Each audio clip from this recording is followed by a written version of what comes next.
Penyelidikan penyebab jatuhnya pesawat Sriwijaya Air SJ182 masih terus dilakukan oleh Komite Nasional Keselamatan Transportasi atau KNKT. Pemirsa, Komite Nasional Keselamatan Transportasi berhasil mengunduh data kotak hitam flight data recorder pesawat Sriwijaya Air SJ182 yang jatuh di perairan Kepulauan Seribu. Dari data FDR yang telah ditemukan diketahui sistem auto throttle tak bekerja dengan baik saat pesawat itu take off. Hingga kini KNKT masih menyelidiki apakah hal itu berkontribusi pada kecelakaan pesawat. Data FDR berisi 370 parameter dan penerbangan selama 27 penerbangan, termasuk penerbangan yang mengalami kecelakaan.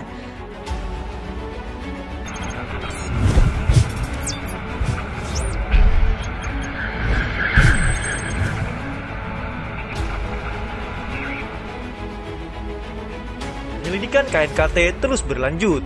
Sistem auto throttle pesawat Sriwijaya Air diduga rusak. Komite Nasional Keselamatan Transportasi atau KNKT masih menyelidiki penyebab Sriwijaya Air SJ182 yang jatuh pada Sabtu 9 Januari 2021 lalu. Ada dugaan sistem auto throttle tak berfungsi baik saat pesawat lepas landas sehingga menyebabkan pesawat jatuh. Sistem auto throttle memungkinkan pilot bisa mengontrol tenaga mesin pesawat secara otomatis. Dilansir Reuters, penyelidik KNKT Nur Cahyo Utomo mengatakan ada masalah pada sistem auto throttle Sriwijaya Air SJ182 beberapa hari sebelum penerbangan menuju Pontianak. Ada laporan kerusakan pada auto throttle beberapa hari sebelumnya pada teknisi di log perawatan.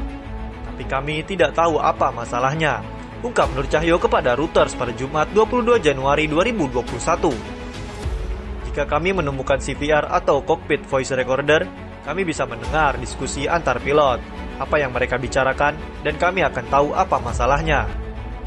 Cahyo menambahkan, masih belum jelas apakah sistem auto throttle menjadi penyebab Sriwijaya Air SJ182 mengalami kecelakaan.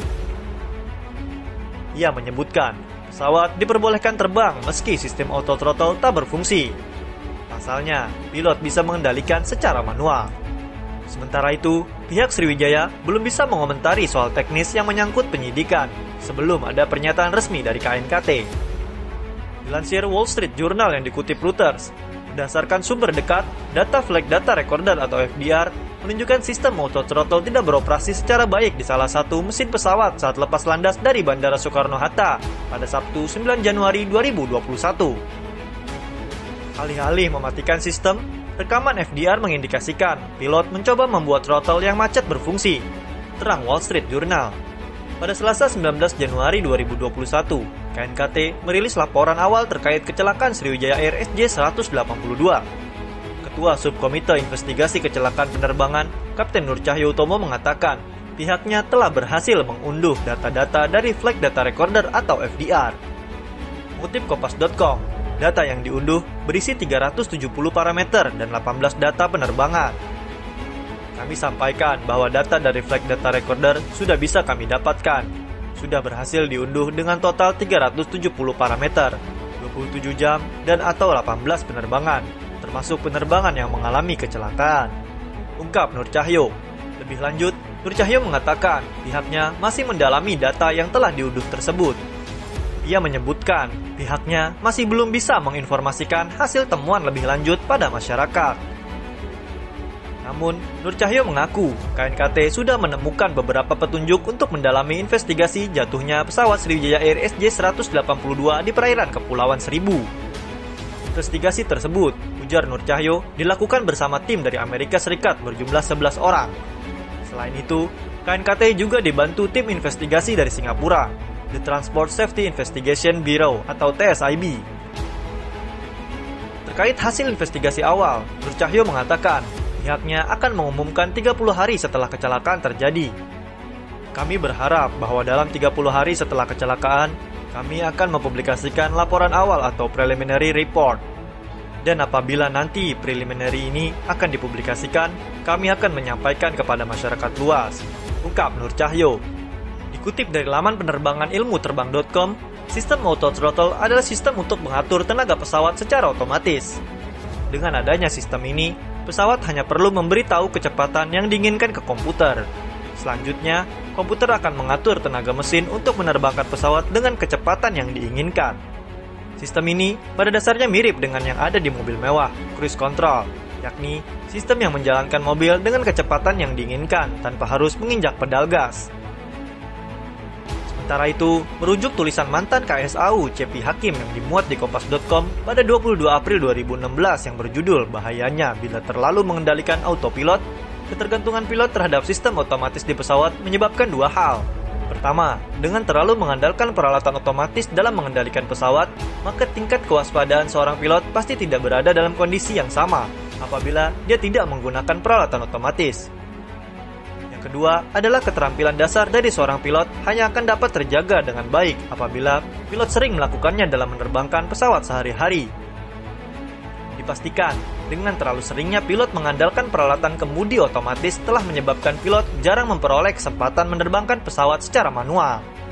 Itu semua akan berakibat menurunnya keterampilan pilot dalam menerbangkan pesawat. Seperti diketahui, pesawat Sriwijaya Air SJ182 rute Jakarta-Pontianak mengalami kecelakaan pada Sabtu 9 Januari 2021. Juga lantaran hendak berpindah jalur dan sang pilot bernama Kapten Afwan mengalami disorientasi saat terbang. Dari data yang sudah didapat, apabila digambarkan dalam bentuk video 3 dimensi yang menggunakan data tinggian pesawat, maka akan tampak arah jalur pesawat yang tak beraturan saat oleng dan jatuh. Pengamat penerbangan Gary Suyatman memperkirakan sang pilot mengalami disorientasi. Meski demikian, ia menjelaskan hal ini bersifat dugaan dan perlu dicocokkan dengan data penerbangan dari pesawat. Terlebih, kecelakaan pesawat tidak hanya terjadi karena satu faktor penyebab. Ada kemungkinan disorientasi atau human factor, tapi saya juga tidak bisa memastikan kapan disorientasi dimulai, ungkap Gary. Mengutip laman Federation Aviation Administration, disorientasi ruang terjadi karena ketidakmampuan tubuh untuk mengidentifikasi kondisi sekitar saat terbang. Gangguan sistem keseimbangan tubuh bisa terjadi karena adanya gangguan sensor dan ilusi. 3 rangsangan sensorik yang berperan membantu keseimbangan tubuh diantaranya adalah penglihatan, saraf vestibular di telinga bagian dalam, dan proprioception atau persepsi rangsangan untuk mengetahui posisi tubuh. Orientasi ruang saat terbang sulit dicapai, tergantung dari arah, kekuatan, dan frekuensi stimulus ketiga sensor. Jika ketiganya tidak bekerja dengan baik, maka akan terjadi konflik sensorik yang menyebabkan otak tidak bisa mengidentifikasi arah dan posisi. Itu kenapa saat terbang harus mengandalkan instrumen dan manual, ungkap Gary. Statistik FAA menunjukkan sebanyak 5% hingga 10% kecelakaan pesawat terjadi karena disorientasi dan mayoritas mengakibatkan korban jiwa. Beberapa pendapat telah diberikan oleh para ahli penerbangan. Tapi, untuk lebih pastinya, mari kita tunggu hasil dari penyelidikan KNKT.